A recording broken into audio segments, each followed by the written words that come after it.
At syempre, okay mga bossing. Well mga bossing, itong item na to, pinabili ko kay Mangko ulit. Kasi yung first time na binili niya ako nito ay nandun pa tayo sa Novaliches. So, after 6 years, ito yung first na binili niya. Ano nga pala to? Ito ay Archon bag, tactical bag. So, ito yung first na binili niya sa akin. Medyo luma na kasi kaya nag-request ako sa kanya last week na bili mo na ako ng bago. Pumayag naman siya. Dali naman ako sa Pesimangko.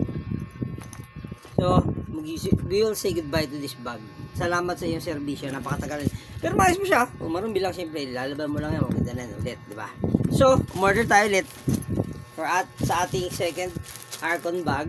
Kinuha naman natin yung Archon Prime. So, check natin. At yan, syempre, ayan. Syempre, binili pa rin natin to sa official store ni Archon, mga bossing. Ito ay Prime. Archon Prime bag. Marami akong pinagbibilihan sana yung Talon or ibang model. Pero gusto ko itong Prime kasi una, ito yung latest design nila ng tactical bag. At ito yung nga, Prime. Kaya Prime siya. So anyway, salamat ulit sa Archon sa pagbibenta sa akin ng bag. Hindi ito binili ito ni Mangko.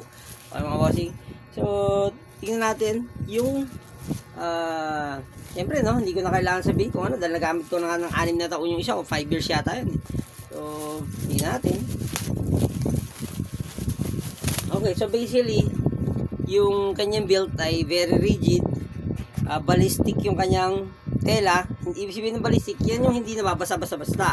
Although hindi siya waterproof ha, pero ballistic hindi yan basta-basta mababasa. At ang pinaka-importante rito, yung kanyang zipper ay YKK. Ano yung YKK zipper? I-google nyo na lang. Okay mga bossing. So, ito yung mutot si Mangko.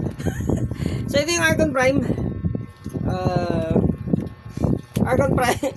Ito, sling bag. So, kung makikita nyo mga bossing, meron siyang sa front, meron siyang pocket dito. Yan, pagbinoksan nyo ganyan. So, pwede nyo nalagay din yung mga phone, barya, etc. Tapos, meron tayong dalawang dito compartment. So, pag binoksan nyo yung second zipper, ay meron tayong, ayan, second compartment natin. So, sa loob ng second compartment, merong mga yan, lagayan ng halimbawa, dalawang magazine at other documents na pwede nyo ilagay. Okay? At yung pangatlong compartment, ayan. So, para silang din halos ng ating dating bag. Tapos meron siyang zipper ulit sa likod. Ang kaibahan lang, wala nung malaking sa pinakamalaking pocket ng sa likod niya. Pero anyway, Archon pa rin, kaya sigurado ako magiging matibay pa rin naman ito mga bossing. Ano bang gagawin natin? Syempre, Archon, thank you. Ayan, Archon. Ibingguhan nila nung nakaraan no? Ito nyo naman. Yun pa rin yung logo, natural.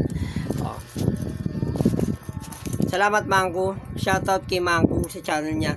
Promote na ka rito, binamo ulit ako ng bag. Ganyan mga bossing, let's raro.